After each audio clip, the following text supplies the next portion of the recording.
No mercado do bairro, eu paguei as compras de uma senhora idosa. Ela me agradeceu e depois falou: "Quando seu marido for embora, não limpe as folhas do seu quintal." Eu não entendi, mas obedeci. Na manhã seguinte, ao pisar na varanda, quase desmaiei com o que vi. Eu nunca fui de acreditar em sinais. Sempre fui uma mulher prática, pé no chão, dessas que acorda cedo, faz o café, arruma a casa e não fica esperando o milagre de ninguém. 60 anos de vida me ensinaram que a gente só pode contar com a gente mesma. Ou pelo menos era isso que eu achava, até aquela tarde de maio que mudou tudo. Mas antes de eu continuar, me conta aqui nos comentários de onde está ouvindo minha história. Quero muito saber até onde ela está chegando. O outono tinha chegado com força naquele ano. As árvores da minha rua, aqueles ipês e sibipirunas que meu pai plantou quando eu ainda era menina, estavam despejando folhas como se quisessem se livrar de tudo antes do inverno. O vento frio de fim de tarde levantava redemoinhos dourados e marrons na calçada, e eu caminhava encolhida dentro do meu casaco velho, aquele de lã marrom que já tinha mais de 15 anos, mas que eu não conseguia jogar fora porque foi presente da minha mãe. O mercado São Jorge ficava a 4 quadras de casa. Era um mercadinho de bairro, desses que ainda anotam na caderneta quando a gente precisa, onde o açougueiro conhece o nome de todo mundo e a moça do caixa pergunta pela família. Eu poderia ir no supermercado grande lá do centro, com preços melhores e mais variedade, mas aos 60 anos a gente aprende a valorizar os lugares onde somos tratadas como gente, não como número. Entrei no mercado sentindo o contraste do ar gelado da rua com o ambiente aquecido lá dentro. O cheiro de pão fresco vindo da padaria me abraçou como um velho amigo. Peguei minha cestinha de sempre e fui fazendo o caminho habitual pelos corredores. Frango para as marmitas do Valdir, legumes para a sopa, pão de forma, leite, café, açúcar. As mesmas coisas de sempre, a mesma rotina de sempre. 35 anos de casamento e eu ainda fazia as compras pensando primeiro no que ele gostava. O frango tinha que ser coxa e sobrecoxa, porque ele não gostava de peito. Dizia que era seco demais. O pão tinha que ser de forma porque ele reclamava que o pão francês esfarelava muito. O café tinha que ser extra forte porque ele dizia que café fraco era água suja. 35 anos adaptando meus gostos aos gostos dele, tão naturalmente que eu já nem lembrava mais do que eu mesma gostava. Na fila do caixa, tinha só 3 pessoas na minha frente. A Janaína estava atendendo, uma moça de uns 20 e poucos anos, cabelo preso num rabo de cavalo frouxo, olheiras fundas de quem trabalha demais e dorme de menos. Ela sempre me cumprimentava com um sorriso cansado, mas sincero, e às vezes a gente trocava 2 ou 3 palavras sobre o tempo, sobre a novela, sobre a vida. Foi aí que eu reparei na senhora bem na frente da fila. Ela era pequena, curvada, o tipo de velhinha que a gente vê e imediatamente sente vontade de ajudar a atravessar a rua. Usava um chale desbotado sobre os ombros, daqueles de crochê que as avós faziam antigamente, num tom que um dia deve ter sido vinho, mas que agora era um rosa acinzentado de tão lavado. O cabelo branco estava preso num coque apertado na nuca, e as mãos, meu Deus, as mãos dela eram tão finas, tão marcadas de veias azuis e manchas de idade que pareciam feitas de papel. Na esteira do caixa, as compras dela formavam um quadro que apertou meu coração. Um pacote pequeno de pão de forma, o mais barato da prateleira. Uma caixinha de leite longa-vida. 3 batatas. Uma cebola. Só isso. O tipo de compra de quem está contando cada centavo, de quem sabe exatamente quanto tem na carteira e não pode errar. A velhinha abriu uma bolsinha de tecido surrada e começou a tirar moedas de dentro. Moedas de 50 centavos, de 25, de 10, de 5. Ela ia colocando na bancada do caixa com dedos trêmulos, contando em voz baixa, os lábios se movendo sem som. E enquanto ela contava, eu via a fila atrás de mim crescendo, via as pessoas bufando de impaciência, olhando no relógio, fazendo aquele barulhinho de irritação com a boca que a gente faz quando acha que está perdendo tempo. "Dona, tá faltando!" A voz cansada da Janaína cortou o silêncio. "Falta 2,73." A velhinha parou de contar. Vi os ombros dela se curvarem ainda mais, como se o peso daquelas palavras fosse demais para aguentar. Ela voltou a mexer na bolsinha, procurando mais moedas que ela sabia que não existiam. "Mas eu contei em casa, minha filha," ela murmurou, a voz embargada de vergonha. Eu contei direitinho, tinha certeza que dava. Pode tirar alguma coisa, dona. O leite ou o pão, aí fecha. Tirar o leite ou o pão. Como se fosse simples assim. Como se escolher entre duas necessidades básicas fosse uma decisão fácil. Atrás de mim, uma mulher de salto alto e bolsa de grife suspirou alto, teatralmente, fazendo questão que todo mundo ouvisse sua indignação por ter que esperar. E foi esse suspiro, essa demonstração de falta de humanidade, que me fez agir. Janaína, põe as compras dela junto com as minhas, eu disse, já tirando uma nota de 50 da carteira. Eu pago tudo. A velhinha se virou para mim, e foi aí que eu senti pela primeira vez. Os olhos dela. Eu esperava encontrar olhos velhos, cansados, embaçados pelo tempo como os olhos da minha própria mãe foram ficando nos últimos anos de vida dela. Mas os olhos daquela senhora eram diferentes. Eram claros, de um castanho tão claro que quase parecia mel, e tinham uma clareza, uma profundidade que me fez prender a respiração. Aqueles olhos não eram velhos. Aqueles olhos pareciam ter visto o começo e o fim do mundo. Tinham uma luz por trás, uma inteligência antiga, uma sabedoria que não combinava com o corpo frágil e curvado. Quando ela me olhou, eu senti como se ela estivesse vendo através de mim, através da minha pele, dos meus ossos, direto na minha alma. Como se ela soubesse de coisas sobre mim que nem eu mesma sabia. Não precisa, minha filha, ela disse, mas a voz não tinha convicção. Eu tiro alguma coisa, não quero dar trabalho. Não é trabalho nenhum, dona, pode deixar. Janaína passou as compras da velhinha junto com as minhas, e eu paguei os R$ 23,50 sem pensar duas vezes. Enquanto ela colocava as coisinhas dela numa sacola de pano tão surrada quanto tudo que ela tinha, eu terminei de empacotar as minhas compras. E então, quando eu já estava me virando para ir embora, senti uma mão no meu braço. A mão da velhinha. Eu esperava um toque frágil, delicado como ela parecia ser. Mas os dedos dela se fecharam no meu antebraço com uma força que me assustou. Uma força que não fazia sentido naquele corpo tão pequeno, tão magro, tão aparentemente frágil. Eu tentei recuar por instinto, mas ela me segurava firme, com uma determinação que me paralisou no lugar. Espera, filha, ela disse, e a voz dela tinha mudado. Não era mais a voz trêmula da velhinha envergonhada. Era uma voz firme, grave, que parecia vir de muito longe, de muito tempo atrás. Eu preciso te falar uma coisa. Ela se aproximou de mim, tão perto que eu podia sentir o cheiro dela. Alfazema. Alfazema e ervas secas, e algo mais. Algo que eu não conseguia identificar, mas que me fez estremecer. Minha mãe costumava falar de um perfume assim. Sua avó Jurema sempre cheirava alfazema. Ela dizia, com aquele olhar saudoso de quem sente falta de alguém que partiu cedo demais. Eu nunca conheci minha avó. Ela morreu antes de eu nascer.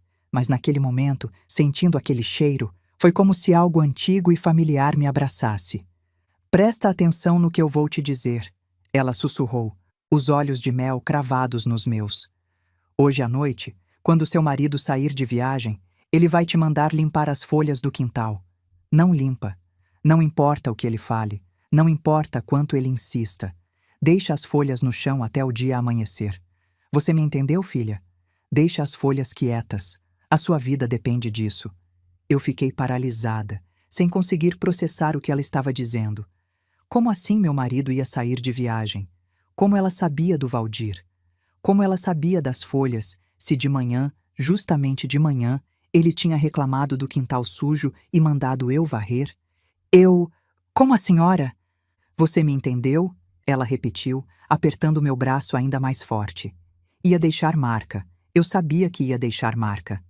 Me promete que não vai limpar. Tá bom, eu consegui dizer, a voz saindo estranha, engasgada. Eu prometo. Não vou limpar. A velhinha me soltou. Os dedos dela deixaram meu braço lentamente, quase com carinho, como se ela estivesse se despedindo. E então ela sorriu, um sorriso que transformou o rosto enrugado dela em algo quase luminoso. Você tem um bom coração, Carmen, ela disse. Sua avó ficaria orgulhosa. Eu nem tive tempo de perguntar como ela sabia meu nome, como ela sabia da minha avó. A velhinha já tinha se virado, já estava andando para a porta do mercado com passos que não combinavam com a idade dela, passos firmes e ágeis de alguém muito mais jovem. Eu fiquei parada, olhando ela ir embora, vendo a figura pequena de chale desbotado passar pela porta de vidro e desaparecer na luz dourada do fim de tarde. Quando finalmente consegui me mexer, corri até a porta. Olhei para a esquerda, para a direita.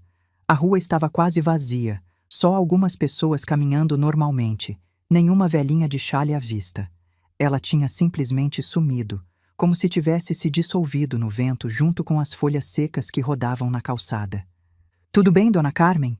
A voz da Janaína me fez pular. Ela tinha vindo atrás de mim, preocupada com a cliente que ficou plantada no meio da loja, olhando para o nada. "A senhora, a velhinha que eu paguei as compras, você conhece ela?"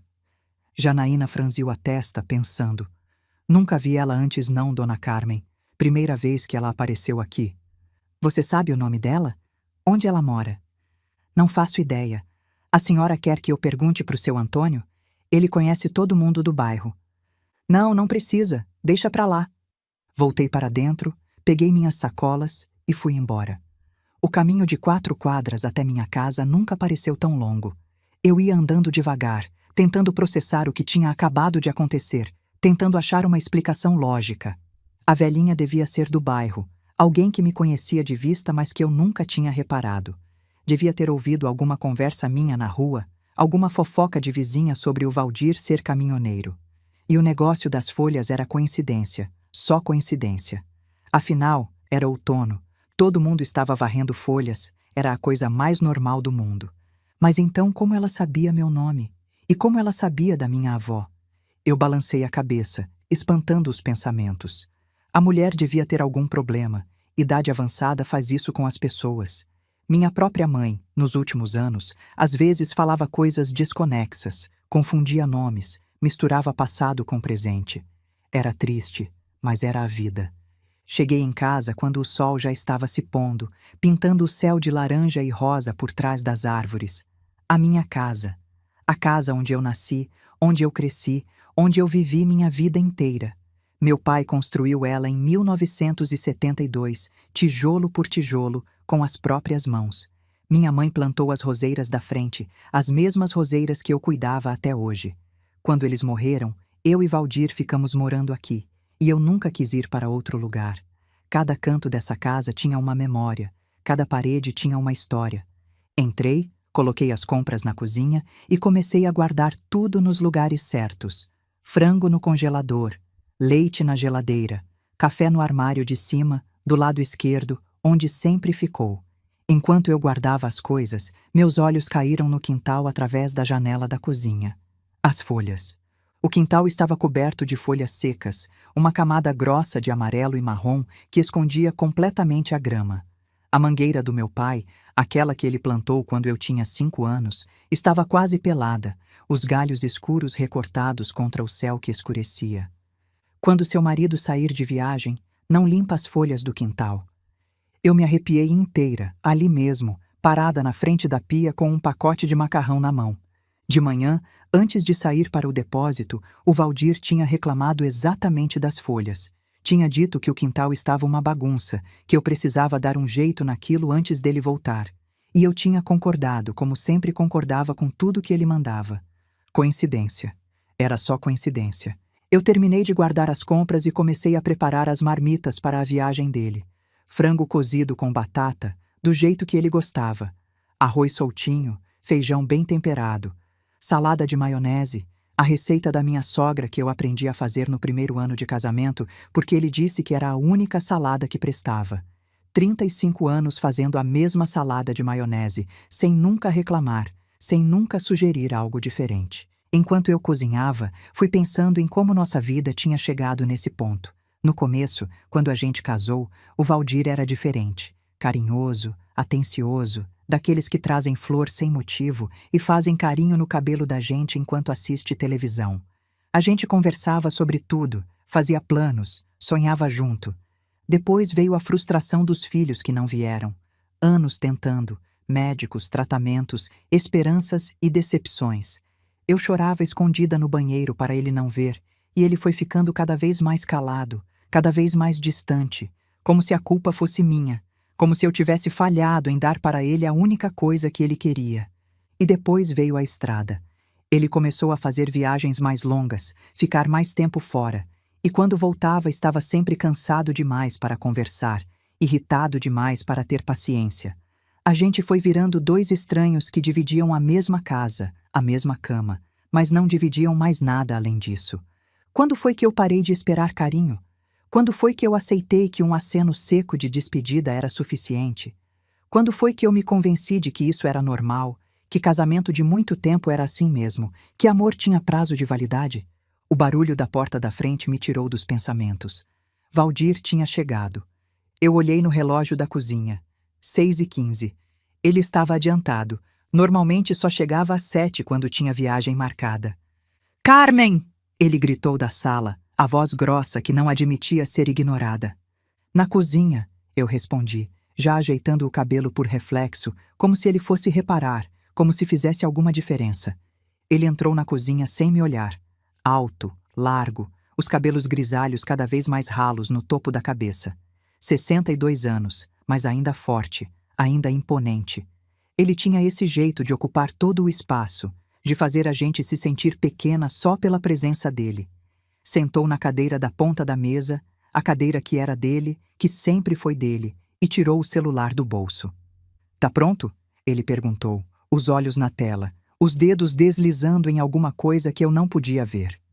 Tô terminando. Fiz frango com batata, arroz, feijão, a salada de maionese. Tem bolo de laranja também. Fiz ontem. Ele fez um barulho com a garganta que podia ser aprovação ou indiferença. Impossível saber. Continuou mexendo no celular, digitando alguma coisa, completamente alheio à minha existência.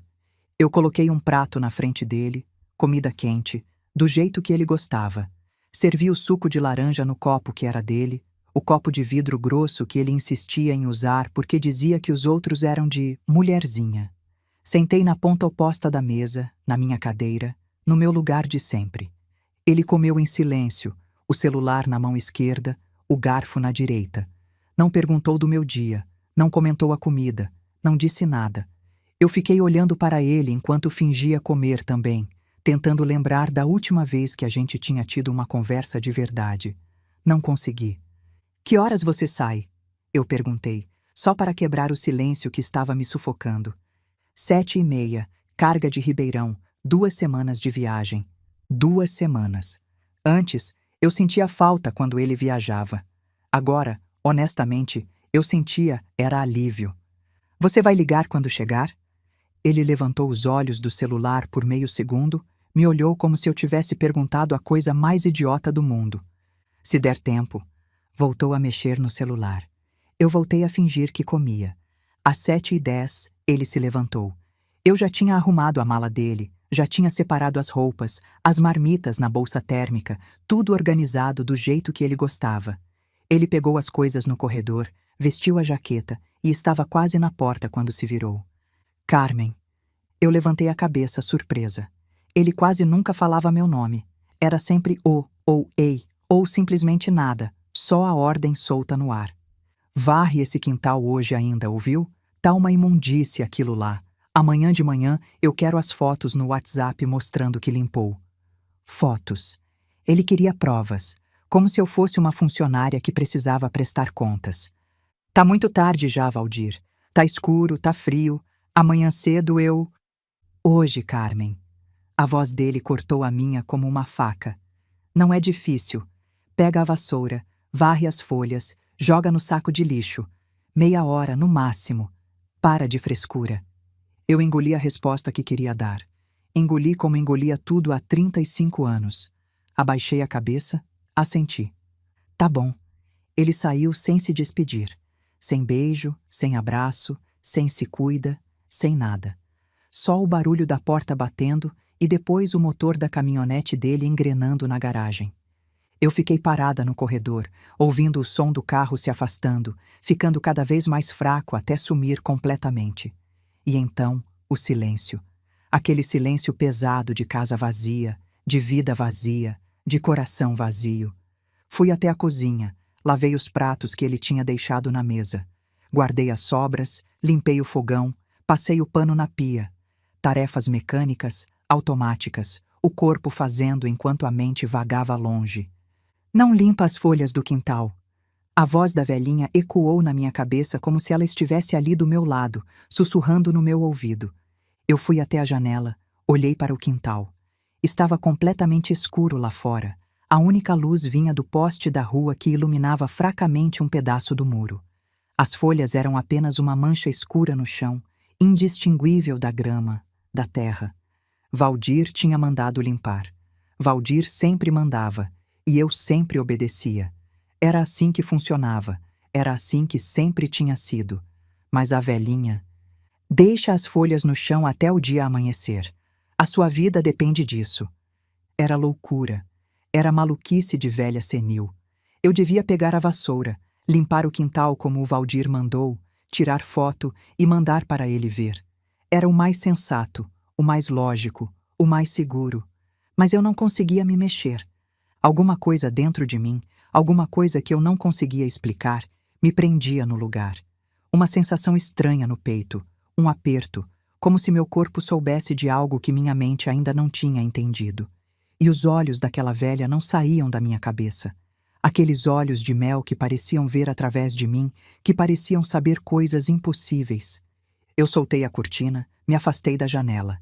Não ia limpar. Não hoje. Amanhã eu inventava uma desculpa para o Valdir. Dizia que passou mal, que estava muito frio, qualquer coisa. Ele ia reclamar, ia xingar, mas ele estava longe, não podia fazer nada além de reclamar pelo telefone. Apaguei as luzes da cozinha, tranquei todas as portas, conferi todas as janelas como fazia toda noite desde que minha mãe me ensinou. Casa segura é casa trancada, minha filha, ela dizia. A gente nunca sabe o que a noite traz. Subi para o quarto, tomei um banho quente demorado tentando relaxar os músculos tensos. Vesti minha camisola velha, a de flanela xadrez que era quente e confortável mesmo sendo feia.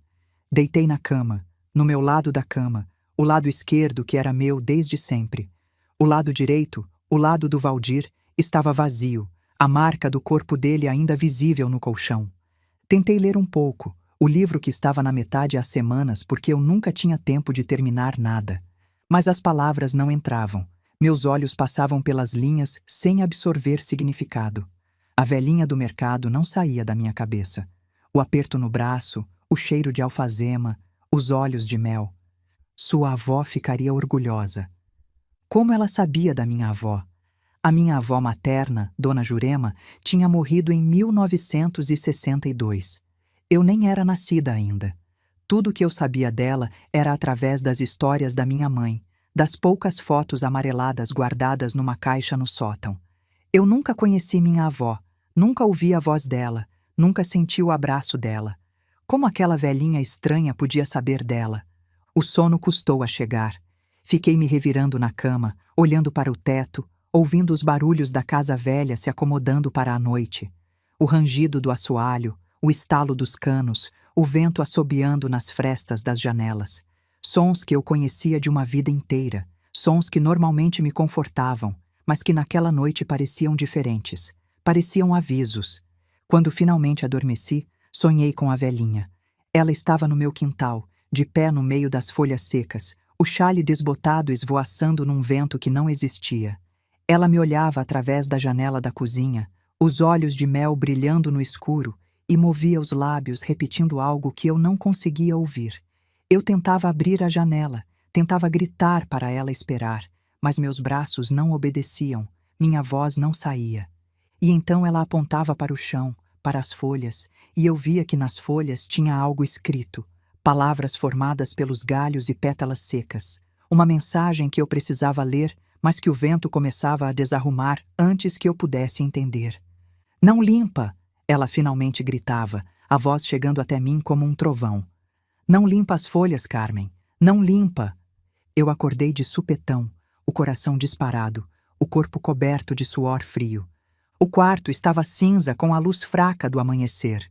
Olhei para o relógio no criado mudo. 5h47 da manhã. Fiquei um tempo deitada, tentando acalmar a respiração, tentando separar o sonho da realidade. Era só um sonho, eu disse para mim mesma.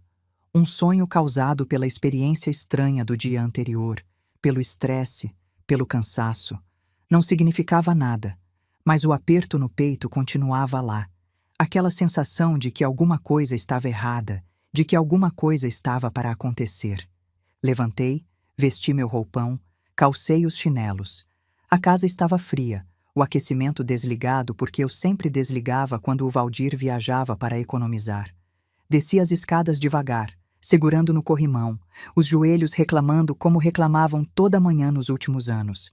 Fui direto para a cozinha, sem pensar, movida por alguma coisa que eu não entendia. Enchi a chaleira, coloquei no fogão, peguei minha xícara de sempre, a xícara azul com flores que minha mãe me deu quando eu casei. E então eu olhei pela janela, e o mundo parou. O quintal estava exatamente como eu tinha deixado na noite anterior, coberto de folhas secas, o tapete amarelo e marrom se estendendo do muro da frente até o fundo do terreno.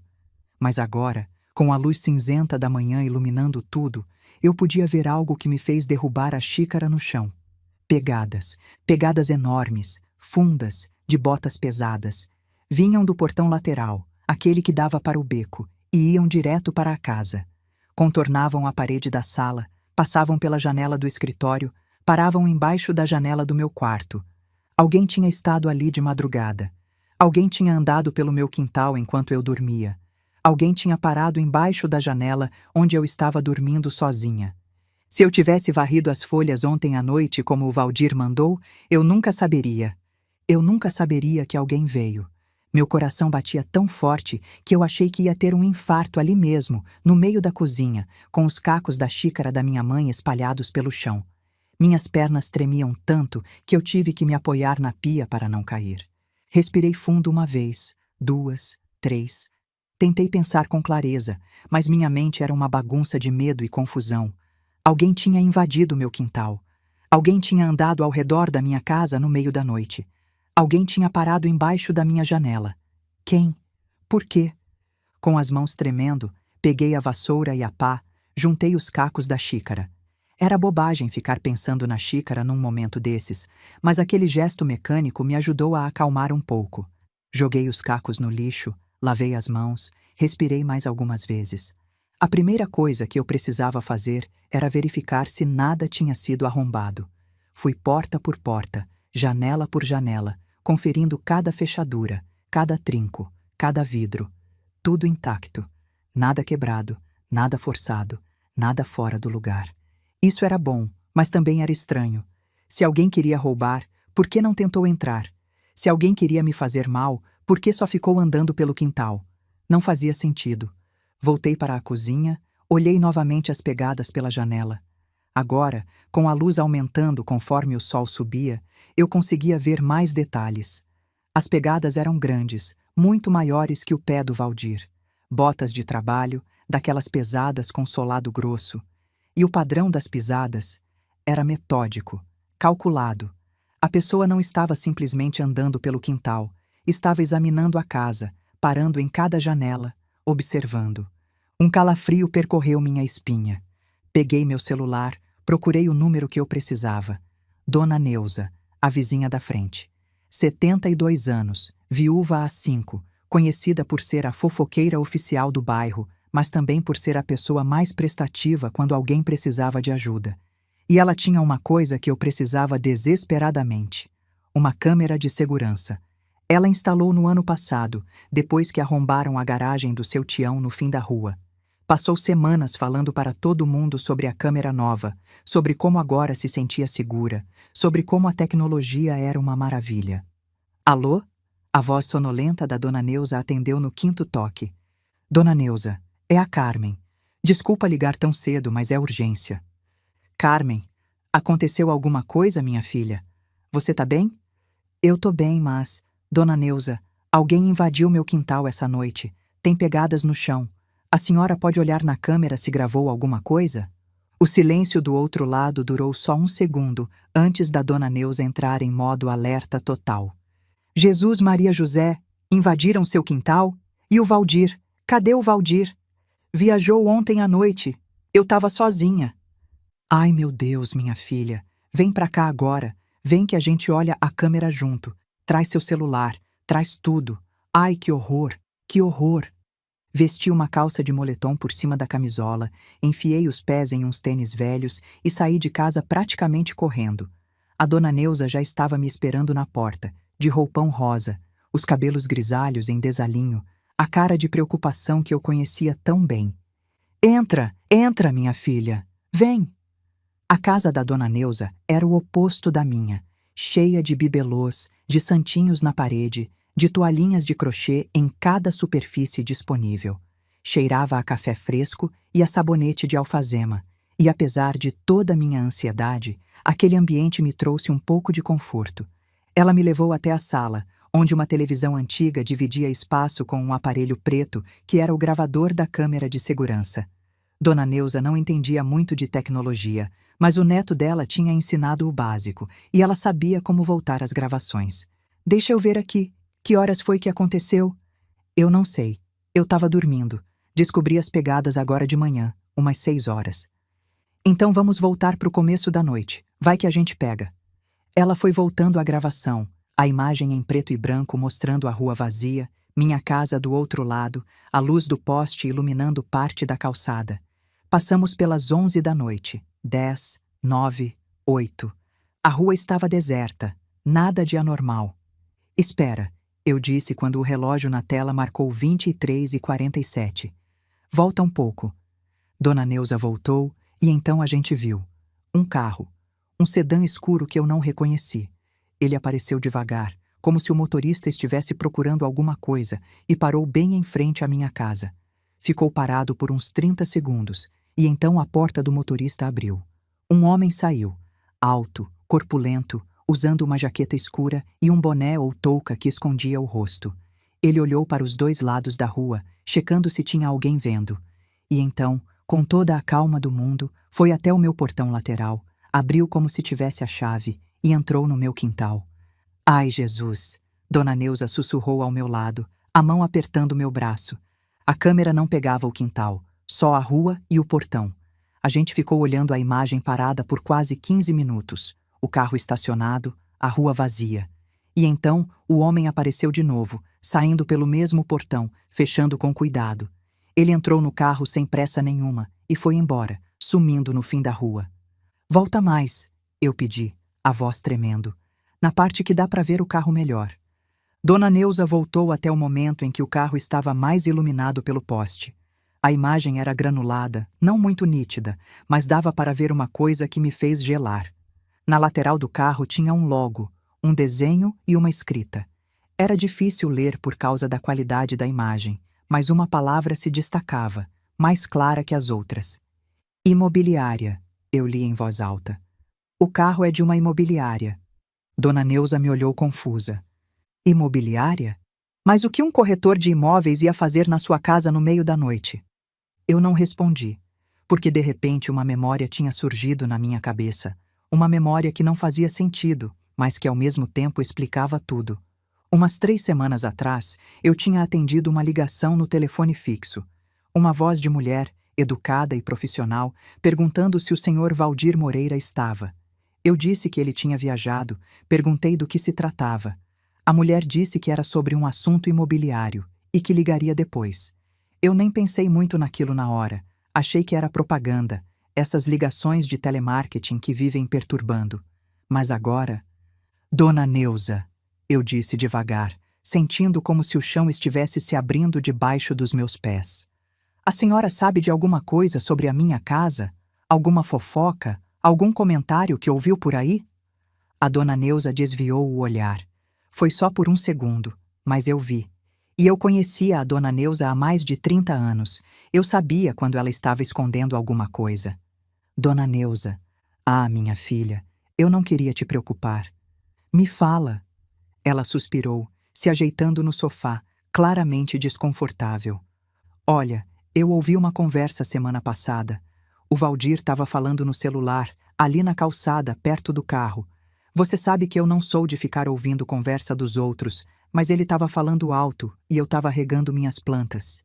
O que ele estava falando? Alguma coisa sobre vender. Ele disse, a casa vale pelo menos 400. E depois disse: ela não precisa saber agora, depois eu resolvo. Eu achei estranho, mas pensei que podia ser de outra coisa, sei lá. Não quis me meter. 400 mil reais. O valor da minha casa. O valor da casa que estava no meu nome. A casa que meu pai construiu, que minha mãe me deixou, que era minha. Valdir não tinha direito a nada daquela casa. A gente era casado em separação de bens. Eu me lembrava de ter insistido nisso na época porque minha mãe pediu. Casa de família fica na família, minha filha, ela tinha dito. Homem vai e vem, mas o teto tem que ser seu. Dona Neuza, eu preciso ir na delegacia. Eu vou com você. Não precisa, a senhora... Carmen. A dona Neuza me segurou pelos ombros, me olhando nos olhos com uma firmeza que eu nunca tinha visto nela. Você tá sozinha. Seu marido tá viajando. Você não tem filho. Sua mãe morreu. Eu sou sua vizinha há 30 anos. Eu vou com você. Eu senti os olhos arderem, mas engoli o choro. Não era hora de chorar. Tá bom, obrigada. A delegacia do bairro ficava a uns 15 minutos de carro. Dona Neuza me levou no carro dela, um Uno velho que ela dirigia a 40 por hora com as duas mãos agarradas no volante. Em qualquer outro dia, eu teria ficado impaciente, mas naquele dia eu agradeci a viagem demorada. Precisava de tempo para organizar os pensamentos. O delegado que nos atendeu se chamava Doutor Nascimento. Um homem de uns 50 anos, barriga proeminente, bigode grisalho, jeito cansado de quem já viu de tudo na vida. Ele ouviu minha história inteira sem interromper, anotando algumas coisas num bloquinho. Então a senhora está dizendo que alguém invadiu sua propriedade, mas não roubou nada e não tentou entrar na casa. Isso. Mas eu acho que tem a ver com uma tentativa de venda da minha casa. Uma venda que eu não autorizei. O delegado ergueu as sobrancelhas. A casa está em nome de quem? No meu nome. Só no meu nome. Herança dos meus pais. E o seu marido? Casados em separação de bens. A casa é minha. Entendo. Ele anotou mais alguma coisa. Vou precisar que a senhora vá até o cartório verificar a situação do registro do imóvel. Se houver qualquer movimentação que a senhora não autorizou, a gente abre inquérito. Enquanto isso, vou mandar uma viatura passar na sua rua com mais frequência e a senhora fica atenta. Qualquer coisa estranha, qualquer coisa mesmo, me liga. Ele me deu o número direto dele, um gesto que eu sabia que não era comum. Talvez ele tivesse visto alguma coisa nos meus olhos, alguma coisa que dissesse que aquilo era sério. Saí da delegacia com uma lista de coisas para fazer. Ir ao cartório. Verificar o registro. E se eu estivesse certa sobre minhas suspeitas, descobrir até onde ia a traição do homem com quem eu tinha passado 35 anos da minha vida. O cartório abria às 9. Eu cheguei lá às 8h45, a primeira da fila. Quando as portas abriram, eu praticamente corri até o balcão de atendimento. Eu preciso de uma certidão de ônus do meu imóvel, eu disse para a atendente, uma moça jovem de óculos que me olhou com a calma de quem repete os mesmos procedimentos 100 vezes por dia. Endereço do imóvel? Dei meu endereço, meus documentos, paguei a taxa. A moça digitou alguma coisa no computador, esperou, franziu a testa, digitou mais alguma coisa. Senhora, tem uma averbação recente nesse registro. Meu coração parou. Que tipo de averbação? Uma procuração, dando poderes para... Deixa eu ver. Valdir Moreira da Silva, vender, alienar e transferir o imóvel em nome da proprietária. Procuração. Uma procuração que eu nunca assinei. Quando essa procuração foi registrada? Há 12 dias. E tem uma cópia da procuração aí? Eu preciso ver o documento. A moça hesitou. A senhora é a proprietária, né? Deixa eu puxar aqui. Alguns minutos depois, ela colocou uma folha na minha frente. E eu olhei para aquele documento, para aquela procuração que dava ao meu marido o poder de vender a minha casa, a casa onde eu nasci, a casa que era tudo que eu tinha. E eu vi minha assinatura. Perfeita, idêntica à verdadeira. Uma falsificação tão boa que se eu não soubesse que nunca tinha assinado aquilo, eu mesma acreditaria. Valdir tinha falsificado minha assinatura. Valdir estava vendendo minha casa. Valdir estava me roubando, me traindo, me jogando na rua depois de 35 anos. Eu comecei a tremer. Tremer de um jeito que eu não conseguia controlar, o corpo inteiro sacudindo como se eu estivesse tendo uma convulsão. Senhora, a senhora tá bem? Quer um copo d'água? Eu não consegui responder. Dona Neuza, que tinha entrado comigo, me abraçou pelos ombros. Ela tá em choque, minha filha. O marido dela, ele... Deixa eu levar ela para fora, tomar um ar. Me levou para um banco na calçada. Ficou do meu lado em silêncio enquanto eu chorava, enquanto 35 anos de casamento desmoronavam na minha cabeça como um castelo de cartas. Ele nunca me amou. Ou se amou, parou de amar há muito tempo. E quando decidiu que não me queria mais, não teve nem a decência de pedir o divórcio. Preferiu me roubar. Preferiu falsificar minha assinatura, vender minha casa e provavelmente sumir com o dinheiro. Me deixar sem nada, na rua, aos 60 anos de idade. Se eu tivesse varrido as folhas, a verdade teria sumido com elas. Em alguns dias, a venda estaria concluída. E eu descobriria quando um estranho aparecesse na minha porta dizendo que a casa era dele. A velhinha do mercado. Ela sabia. De algum jeito impossível, inexplicável, ela sabia. Dona Neuza, eu disse quando finalmente consegui falar, a voz rouca de choro. Eu preciso ir na imobiliária, descobrir quem é o corretor, quem é o comprador. Preciso de provas. Você viu o nome da imobiliária no vídeo? Só uma parte. Alguma coisa com lar, eu acho. Vou procurar. Sentamos no carro da Dona Neuza e eu peguei meu celular. Pesquisei imobiliárias da cidade com lar no nome. Tinha 3. Lar Doce Imóveis, Novo Lar Corretagem e Solar Imobiliária. Liguei para a primeira.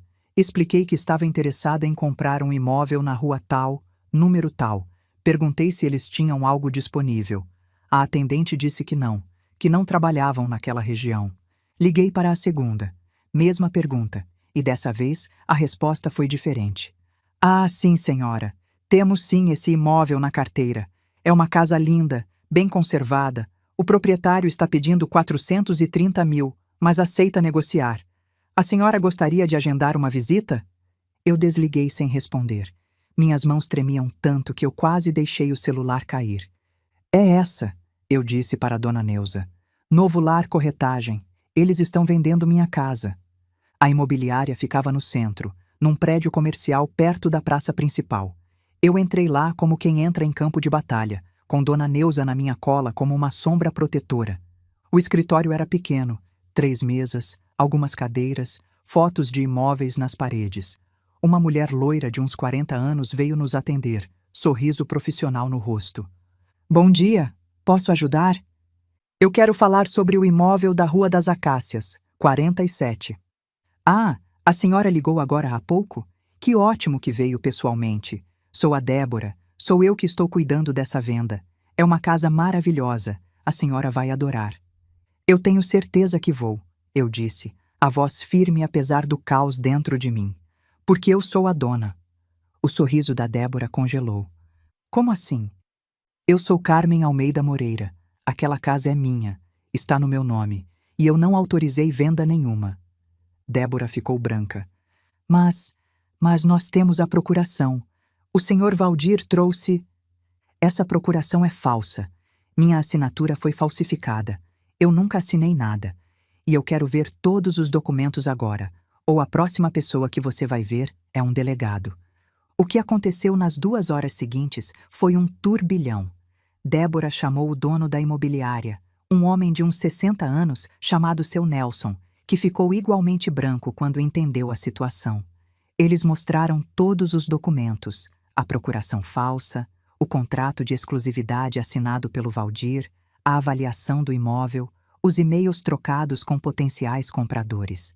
Valdir tinha feito tudo pelas minhas costas. Tinha ido na imobiliária 3 semanas atrás, apresentado a procuração falsificada, dado uma história de que a esposa estava doente e não podia cuidar dessas coisas. Tinha pedido urgência na venda, dito que precisava do dinheiro rápido por causa de dívidas. Dívidas. Valdir tinha dívidas que eu não sabia. Tem um comprador interessado, seu Nelson disse, visivelmente nervoso. Um senhor de São Paulo. Ele vem amanhã assinar o contrato de compra e venda. Quer dizer, ia vir. Agora, obviamente nada vai ser assinado, eu completei. Porque essa venda não existe. E eu vou processar vocês se 1 centavo do meu patrimônio sair do lugar. Senhora, Por favor, entenda. Nós não sabíamos. Tudo parecia legal. A procuração tinha reconhecimento de firma, tinha... Reconhecimento de firma num cartório que vocês nem verificaram. Vocês pegaram um documento falsificado e nem conferiram. Seu Nelson não tinha resposta para isso. Eu peguei cópias de tudo. Cada documento, cada e-mail, cada papel que provava o que Valdir tinha feito. Coloquei tudo numa pasta e fui embora dali, deixando 2 corretores em pânico atrás de mim. A essa altura, já passava das 2 da tarde. Eu não tinha comido nada, não tinha bebido nada. Dona Neuza me arrastou para uma lanchonete, me obrigou a comer um sanduíche e tomar um suco. "O que você vai fazer agora?" ela perguntou, segurando minha mão por cima da mesa. "Vou na delegacia de novo, mostrar as provas, pedir a prisão dele. E quando ele voltar?" "Ele não vai voltar para minha casa, Dona Neuza. Ele nunca mais vai pisar lá dentro." Voltei ao Dr. Nascimento com a pasta de documentos. Ele olhou tudo com atenção, assentindo devagar. "Isso é estelionato", ele disse finalmente. "Falsificação de documento, tentativa de apropriação indébita. É crime grave." "E agora?" "Agora a gente abre inquérito oficial. Vou expedir um mandado de intimação para seu marido. Quando ele voltar da viagem..." "Ele volta em 2 semanas. Então, em 2 semanas ele vai ter uma surpresa muito desagradável esperando por ele. Eu deveria sentir satisfação, ou alívio, ou qualquer coisa assim. Mas o que eu sentia era só um vazio imenso, como se tivessem arrancado um pedaço de mim. 35 anos. 35 anos dormindo do lado desse homem, cozinhando para ele, lavando as cuecas dele, esperando ele voltar das viagens. 35 anos achando que a frieza era só jeito dele, que o casamento era assim mesmo, que eu tinha que aguentar porque era isso que as mulheres faziam. E o tempo todo, ele estava só esperando a oportunidade de me descartar. Voltei para casa no fim da tarde. A casa que era minha, que sempre foi minha, que quase deixou de ser minha por causa de um homem que eu achava que conhecia. Parei no quintal antes de entrar. As pegadas ainda estavam lá, mais fracas agora porque o dia tinha sido quente e as folhas tinham se mexido um pouco com o vento. Mas ainda dava para ver. O rastro do homem que veio avaliar minha casa no meio da noite, o avaliador que o Valdir mandou vir escondido, sem que eu soubesse. Se eu tivesse varrido as folhas, o rastro teria desaparecido para sempre. Entrei em casa e, pela primeira vez em muito tempo, tranquei a porta sabendo que estava me protegendo não do mundo lá fora, mas do homem com quem eu tinha dividido a vida. As 2 semanas seguintes foram as mais longas da minha vida. Eu não dormi direito nenhuma noite. Ficava acordada olhando para o teto, repassando tudo na cabeça. Os sinais que eu não vi, ou que vi, mas fingi que não existiam. As viagens cada vez mais longas, os telefonemas em voz baixa que ele dava no quintal, o jeito como ele olhava para o celular como se fosse mais importante que eu. As dívidas. Eu ainda não sabia o tamanho das dívidas, mas descobri algumas coisas. Valdir andava frequentando um site de apostas online. Jogava à noite quando eu estava dormindo, usando um celular que eu nem sabia que ele tinha. Perdia. Perdia muito. E para cobrir os buracos, foi fazendo empréstimos. Empréstimos com agiota, com juros absurdos, que agora estavam cobrando. Quem me contou isso foi o Zé Maria, o mecânico que cuidava da caminhonete do Valdir. O Zé era amigo dele há anos, mas quando soube o que estava acontecendo, não pensou 2 vezes em me procurar. "Dona Carmen, eu não sabia que ele ia fazer isso com a senhora", ele disse, sentado na minha cozinha, o boné nas mãos, a cara de vergonha alheia. "Eu só sabia que ele estava devendo dinheiro pra gente pesada. Ele me pediu emprestado umas 3 vezes. Eu dei, achando que era coisa passageira. Mas depois fiquei sabendo do jogo. E... é feio, Dona Carmen. É muito feio." "Quanto ele deve?" "Olha, o que eu sei é que só pro alemão, o agiota lá de Campinas, ele deve uns 80 mil. E tem mais gente." 80 mil. A casa valia 400. Ele ia vender a minha casa, pagar as dívidas, e ainda sobrava mais de 300 mil para ele sumir. "Ele tem mulher?" Eu perguntei. Não sei nem por quê. Talvez porque uma parte de mim ainda quisesse achar uma explicação humana para aquilo tudo. Zé Maria desviou o olhar. "Dona Carmen." "Pode falar." "Tem uma, de Sorocaba, novinha, uns 30 anos. Ele conheceu na estrada faz uns 3 anos já. Eu vi ela uma vez quando parei no posto que ele sempre para. Ela estava lá esperando ele. 3 anos. 3 anos ele tinha uma amante, e eu não sabia. 3 anos eu ficava em casa esperando, cozinhando, cuidando de tudo, enquanto ele estava com outra. A raiva que eu senti naquele momento foi diferente de qualquer coisa que eu já tinha sentido na vida. Não era uma raiva explosiva, daquelas que faz a gente gritar e quebrar coisas. Era uma raiva fria, dura, que se instalou no meu peito como uma pedra de gelo. Eu ia destruir aquele homem. Não fisicamente, claro, mas eu ia tirar dele tudo que ele achava que ia conseguir de mim. Ia fazer ele pagar por cada mentira, cada traição, cada noite que eu passei me perguntando por que o meu casamento era tão frio. Quando finalmente chegou o dia em que o Valdir voltaria, eu estava pronta. Tinha ido no advogado, preparado a petição de divórcio. Tinha aberto uma conta no banco separada, transferido o pouco de dinheiro que tinha. Tinha guardado todos os documentos importantes num lugar que ele não conhecia. E tinha conversado com o Dr. Nascimento, que garantiu que a polícia estaria pronta. Valdir chegou numa terça-feira, às 3 da tarde. Eu estava na cozinha quando ouvi a caminhonete entrando na garagem. O barulho do motor que eu conhecia de cor, o rangido do portão, o baque da porta do carro. Ele entrou assoviando, assoviando. "Carmen!" ele gritou da sala. "Cheguei!" Eu saí da cozinha devagar, me apoiando na porta. Ele estava ali, no corredor, jogando a mochila no chão do jeito que sempre jogava, esperando que eu viesse recolher. Sorriu quando me viu, um sorriso que eu antes achava bonito, mas que agora eu via pelo que era, a máscara de um mentiroso. "E aí, tudo bem por aqui? A casa tá limpa, hein?" "Varri as folhas", eu disse, a voz calma demais. Até que enfim, eu vi que tinha foto no grupo da imobiliária. Estavam elogiando. Ele falou isso. Falou como se fosse normal, como se eu não soubesse de nada, como se tudo ainda estivesse seguindo o plano dele. "É", eu respondi. "Eu vi bastante coisa interessante, Valdir." Algo no meu tom fez ele parar. Olhou para mim com mais atenção, tentando ler meu rosto. "O que você quer dizer?" "Eu quero dizer que eu sei, Valdir. Eu sei de tudo." O sorriso dele morreu. Vi a mudança acontecer em tempo real. A confusão, o medo, a tentativa de fingir que não entendia. "Sabe do quê? Eu não..." Da procuração falsa, da imobiliária, do comprador que ia vir de São Paulo, das suas dívidas de jogo, do agiota de Campinas e da sua namorada de Sorocaba também, já que estamos listando. Ele ficou branco.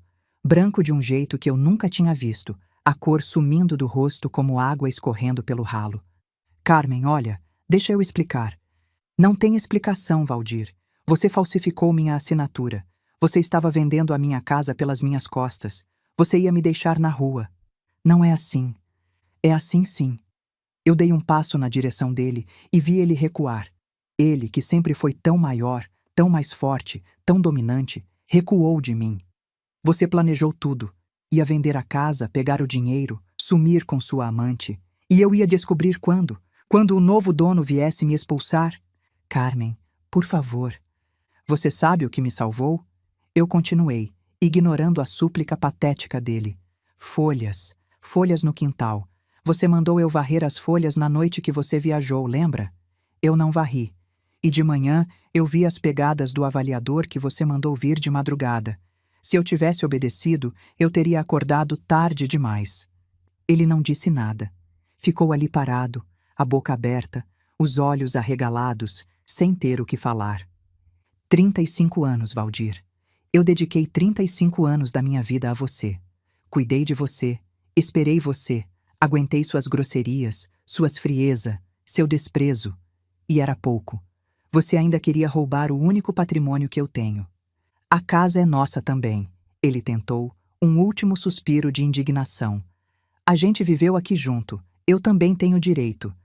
Nós casamos em separação de bens. Essa casa era dos meus pais. Ficou para mim. Você morou aqui de favor, Valdir. Por 35 anos, você morou de favor na minha casa." Aquilo atingiu ele. Vi nos olhos dele, na forma como o rosto se contorceu. A verdade que ele não queria ouvir, jogada na cara dele como um tapa. "Sua velha desgraçada", ele rosnou, e avançou na minha direção com o punho erguido. Você não pode fazer isso comigo. Eu vou te... Ele não terminou a frase. A porta da sala se abriu com força e o Dr. Nascimento entrou, seguido por 2 policiais uniformizados. Eles estavam esperando do lado de fora, como tínhamos combinado, prontos para agir se ele me ameaçasse. Parado aí, um dos policiais gritou já sacando as algemas. Valdir Moreira da Silva, o delegado disse, a voz firme e oficial. O senhor está sendo conduzido para a delegacia. Temos um mandado de prisão preventiva expedido por falsificação de documentos, estelionato e tentativa de apropriação indébita. E pelo que acabamos de presenciar, vamos adicionar ameaça à esposa na lista. Tem o direito de permanecer calado. Tudo o que disser poderá ser usado contra o senhor. Eu vi a cor sumir de novo do rosto de Valdir. Vi ele entender que o joguinho tinha acabado, que não tinha mais saída, que a vida que ele conhecia tinha terminado. Carmen, ele disse, a voz mudando de raiva para desespero. Carmen, por favor, a gente pode conversar. Eu estava desesperado, as dívidas, você não entende. Eu entendo perfeitamente, eu respondi. Você escolheu o jogo, você escolheu a amante e você escolheu me trair. Agora aguenta as consequências. Os policiais colocaram as algemas nele. Ele começou a chorar, aquele choro feio de homem acuado, soluçando e implorando. Carmen, eu te amo. Eu sempre te amei. Foi um momento de loucura. Por favor, não faz isso. Eu não respondi. Só fiquei olhando enquanto eles levavam ele embora. Aquele homem que eu tinha chamado de marido por mais de 3 décadas. Aquele estranho que eu nunca tinha conhecido de verdade. Quando a viatura sumiu no fim da rua, Dona Neuza apareceu ao meu lado. Ela tinha ficado esperando na casa dela, me dando espaço para o confronto, mas pronta para intervir se eu precisasse. Acabou, ela disse, passando o braço pelos meus ombros. É, eu concordei. Acabou. Mas eu não chorei. Eu já tinha chorado todas as minhas lágrimas por aquele homem. O que eu sentia agora era outra coisa. Um alívio estranho, como se eu tivesse tirado um peso das costas que nem sabia que carregava. Os meses que se seguiram foram de reorganização. O processo criminal contra o Valdir correu rápido. Com todas as provas que eu tinha juntado, mais a confissão que ele fez na delegacia tentando negociar uma pena menor, não teve como ele escapar. Pegou 2 anos em regime semiaberto, mais a obrigação de me pagar uma indenização de R$50 mil por danos morais. O divórcio saiu ainda mais rápido. Valdir não contestou nada, não pediu nada. Acho que ele finalmente entendeu que não tinha moral para pedir qualquer coisa depois do que fez. Assinou os papéis na cadeia, e em 2 meses eu estava oficialmente livre. O dinheiro da indenização eu coloquei numa poupança. Não era muito, mas era uma segurança. Pela primeira vez em 35 anos, eu tinha dinheiro que era só meu, que eu podia usar como quisesse, sem ter que dar satisfação para ninguém. A casa precisou de alguns reparos. Eu chamei o Zé Maria, que se ofereceu para me ajudar de graça como forma de pedir desculpas pelo amigo que tinha. Ele consertou a cerca do quintal, trocou as fechaduras, pintou a fachada. Quando terminou, a casa parecia outra. Não, não parecia outra. Parecia ela mesma de novo, como era nos tempos dos meus pais, antes do Valdir escurecer tudo com a presença dele. Eu também precisei me consertar. Comecei a sair mais. Dona Neuza me apresentou para o grupo de senhoras da igreja que se reunia toda quarta-feira para fazer artesanato e fofocar sobre a vida alheia. No começo eu achei que não ia me encaixar, que era só um bando de velhas fofoqueiras. Mas eu estava errada. Eram mulheres como eu. Mulheres que tinham passado a vida cuidando dos outros e esquecido de cuidar de si mesmas. Mulheres que tinham perdido maridos, filhos, sonhos. Mulheres que, apesar de tudo, ainda acordavam todo dia e seguiam em frente. A Leonor tinha sido professora por 40 anos e agora dava aulas de tricô para as mais novas. A Francisca criou 6 filhos sozinha depois que o marido morreu num acidente e agora era a avó mais coruja que eu já conheci. A Terezinha foi secretária do prefeito por 3 mandatos e tinha histórias sobre a política local que dariam um livro. E todas elas, de algum jeito, me acolheram. Você passou muito tempo deixando de viver, Leonor me disse uma vez, enquanto me ensinava a fazer um cachecol de crochê. Agora é hora de recuperar o tempo perdido. E foi o que eu fiz. Me matriculei num curso de pintura na Casa de Cultura. Eu sempre quis pintar, desde menina, mas nunca tive tempo, nunca tive permissão, nunca tive coragem. Agora eu tinha as três coisas.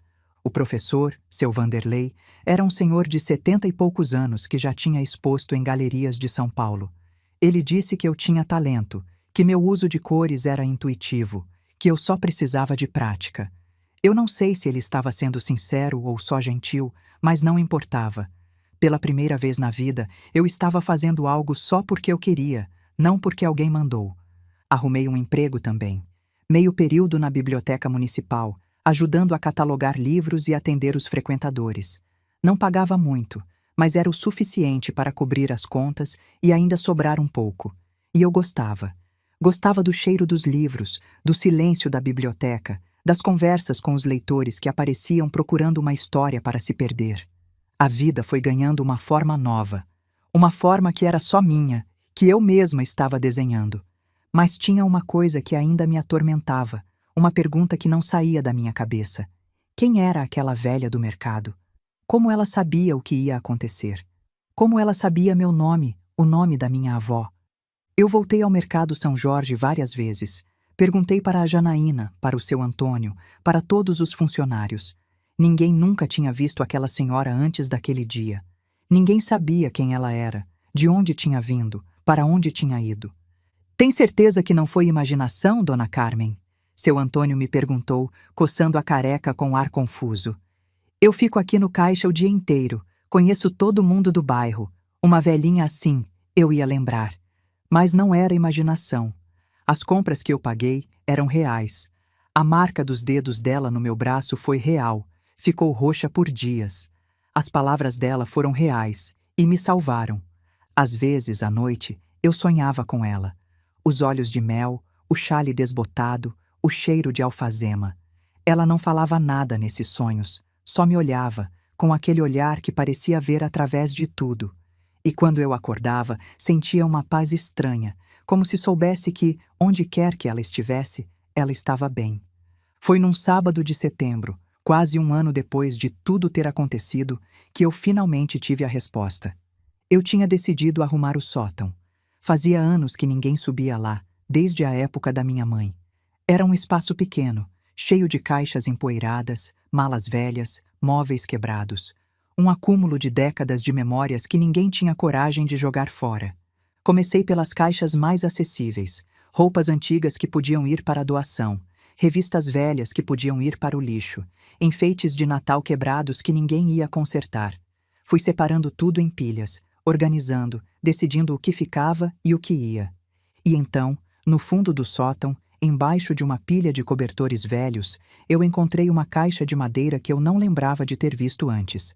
Era uma caixa pequena, do tamanho de uma caixa de sapato, feita de madeira escura com detalhes entalhados na tampa. Estava coberta de poeira, mas quando eu passei a mão, vi que os entalhes formavam flores, rosas e margaridas entrelaçadas. Era bonita, do tipo de coisa que uma mulher de outra época guardaria coisas importantes. Abri a caixa devagar, sentindo o coração acelerar sem saber por quê. Dentro tinha papéis, documentos antigos, amarelados pelo tempo, certidão de nascimento, carteira de identidade velha, algumas fotos, e em cima de tudo, um envelope com meu nome escrito. Carmen. A letra era antiga, de quem aprendeu a escrever com pena e tinteiro. Letras redondas, caprichadas, cada palavra formada com cuidado. Abri o envelope com mãos trêmulas. Dentro tinha uma carta e uma foto. Olhei a foto primeiro, e o mundo parou. Era uma foto em preto e branco, do tipo que se tirava em estúdio nos anos 50 ou 60. Mostrava uma mulher de meia idade, sentada numa cadeira de madeira, as mãos cruzadas no colo, um xale sobre os ombros. A mulher da foto era a velha do mercado. Não parecida, não similar. Era ela. Os mesmos olhos claros, penetrantes. O mesmo rosto, mais jovem, mas com os mesmos traços. O mesmo xale, menos desbotado, mas com o mesmo padrão de crochê. Virei a foto. No verso, uma inscrição em tinta desbotada. Jurema Almeida dos Santos, 1961. Jurema, minha avó, a mãe da minha mãe, que morreu em 1962, um ano antes de eu nascer. A mulher que eu nunca conheci, de quem só tinha ouvido histórias. A velha do mercado era minha avó. Eu não conseguia respirar. Não conseguia processar. Fiquei olhando para aquela foto por não sei quanto tempo, tentando entender o impossível. Finalmente, com dedos que tremiam tanto que mal conseguiam segurar o papel, eu abri a carta. Minha querida neta Carmen, se você está lendo essa carta, é porque o dia finalmente chegou. O dia em que você precisou de mim, e eu pude estar lá. Eu sei que você não me conheceu. Eu parti desse mundo antes de você chegar, e esse foi o maior pesar da minha vida. Eu queria tanto ter visto seu rosto, ter segurado suas mãos, ter cantado para você dormir. Mas Deus tinha outros planos, e eu tive que aceitar. Mas eu nunca deixei de cuidar de você, minha menina. Do lugar onde estou, eu vi você crescer. Vi você se tornar mulher. Vi você se casar. Vi você sofrer nas mãos de um homem que não merecia você. E eu sofri junto. Cada lágrima sua foi uma lágrima minha também. Eu sei que você deve estar confusa. Eu sei que o que aconteceu no mercado não faz sentido para a lógica desse mundo. Mas nem tudo precisa fazer sentido, minha filha. Às vezes o amor atravessa barreiras que a razão não consegue explicar. Eu vim para te avisar porque era a única coisa que eu podia fazer. Eu não podia mudar suas escolhas, não podia viver sua vida por você, mas eu podia te dar uma chance de ver a verdade, de se libertar, de começar de novo. E você aproveitou essa chance, minha menina. Você foi forte, mais forte do que eu jamais fui. Você enfrentou a verdade, enfrentou o medo, enfrentou o homem que queria te destruir. E você venceu. Eu estou tão orgulhosa de você, Carmen. Tão orgulhosa da mulher que você se tornou, da coragem que você encontrou dentro de si. Sua mãe também está orgulhosa. Ela me disse isso todo dia desde que ela chegou aqui. Cuide dessa casa, minha filha. Essa casa foi construída com amor, pelos seus pais. Eu vi cada tijolo ser colocado, lá de onde eu estava. Cada parede tem uma memória, cada canto tem uma história. Essa casa é o seu chão, sua raiz, seu lugar no mundo. Nenhum homem, nenhuma dívida, nenhuma mentira pode tirar isso de você. E quando chegar a sua hora, quando você vier me encontrar, eu vou estar esperando. Com sua mãe, com seu pai, com todos que te amaram. E a gente vai ter toda a eternidade para recuperar o tempo que não tivemos nessa vida. Até lá, viva, minha neta. Viva cada dia, aproveite cada momento. Pinte seus quadros, leia seus livros, cuide do seu jardim. Faça amigos, conte histórias, ria. O tempo passa rápido demais para desperdiçar com tristeza. E nunca se esqueça, você nunca está sozinha. Eu estou sempre aqui, olhando, cuidando, amando. Do outro lado do véu, mas sempre perto. Com todo o amor que existe e que vai existir para sempre, sua avó Jurema. PS. O cheiro de alfazema era o perfume que eu usava quando era viva. Sua mãe me contou que você sentiu, lá no mercado. Fico feliz que você tenha lembrado de mim, mesmo sem me conhecer. Eu desabei no chão empoeirado do sótão, a carta contra o peito, e chorei. Chorei como não chorava desde criança. Chorei todas as lágrimas que tinha guardado a vida inteira, todas as dores, todas as solidões, todos os anos de me sentir sozinha no mundo. Mas não eram lágrimas de tristeza. Eram lágrimas de algo que eu nem sabia dar nome. Gratidão, alívio, amor. A certeza absoluta de que, apesar de tudo, apesar de todas as pessoas que me decepcionaram, tinha alguém que me amava. Alguém que me amava tanto que atravessou a morte para me proteger. Minha avó que eu nunca conheci, mas que sempre esteve lá. Fiquei no sótão até escurecer, lendo e relendo a carta, olhando para a foto, deixando tudo aquilo se acomodar dentro de mim. E quando finalmente desci, quando finalmente voltei para a casa que era minha, que sempre foi minha, eu era outra pessoa. Uma pessoa inteira. Uma pessoa amada. Uma pessoa que sabia, com certeza absoluta, que nunca, nunca estava sozinha. O outono voltou a chegar. Eu estava no quintal quando percebi as primeiras folhas caindo. A mangueira do meu pai, agora com mais de 50 anos, começava a se preparar para o inverno. As folhas amareladas desciam devagar, dançando no vento antes de pousar no chão. 1 ano. Fazia exatamente 1 ano desde aquele dia no mercado, desde aquela velha de olhos de mel que mudou minha vida. 1 ano desde que eu descobri a traição, enfrentei o marido, reconquistei minha liberdade. E que ano tinha sido? A casa estava diferente agora. Eu tinha pintado as paredes de cores claras, tirado as cortinas pesadas que deixavam tudo escuro, colocado flores em cada cômodo. Na sala, onde antes tinha uma foto de casamento que agora me dava náusea só de lembrar, tinha um quadro que eu mesma pintei. A mangueira do quintal carregada de frutos, num pôr do sol dourado. Seu Wanderley disse que era o meu melhor trabalho. Disse que eu devia mandar para uma exposição, que tinha potencial. Eu ri e disse que estava bom na minha parede mesmo, mas por dentro senti um orgulho que há 1 ano eu não saberia que era capaz de sentir. A biblioteca tinha me promovido. Agora eu era responsável pelo programa de leitura para idosos, um projeto que eu mesma tinha criado. Todo sábado de manhã, um grupo de senhoras e senhores se reunia na biblioteca para ler e discutir um livro. Começamos com 10 pessoas, agora éramos quase 30. Dona Marlene, a diretora da biblioteca, disse que era o programa de maior sucesso dos últimos anos. As minhas amigas, minha rede de mulheres fortes, estavam mais perto do que nunca. Leonor, Francisca, Terezinha e tantas outras que foram se juntando ao longo do ano. A gente se encontrava toda semana, para tricotar, para pintar, para simplesmente conversar e rir. Descobri que a amizade de verdade não tem idade e que nunca é tarde para construir uma família escolhida. Dona Neuza continuava sendo minha vizinha fiel, minha cúmplice de todas as horas. Ela tinha adotado um cachorro vira-lata que vivia invadindo meu quintal, e a gente fingia reclamar, mas secretamente adorava ter aquela criatura alegre correndo entre nossas casas. E o Valdir? O Valdir tinha cumprido a pena, saído da cadeia e desaparecido. Ouvi dizer que foi morar em Sorocaba, com a tal amante. Ouvi dizer também que ela largou ele depois de 3 meses, quando descobriu que ele não tinha mais dinheiro nenhum. Não sei se é verdade, e honestamente não me importo. Ele virou uma memória distante, um capítulo encerrado de uma vida que não era mais minha. Eu estava bem. Pela primeira vez em muitos, muitos anos, eu podia dizer isso de verdade. Eu estava bem. Mas naquela tarde de maio, enquanto eu olhava as folhas caindo, eu sentia que precisava fazer mais uma coisa. Uma coisa que estava adiando há meses, talvez porque tivesse medo, talvez porque ainda não estivesse pronta. Entrei em casa, fui até o armário do corredor, tirei a caixa de madeira que agora ficava guardada ali.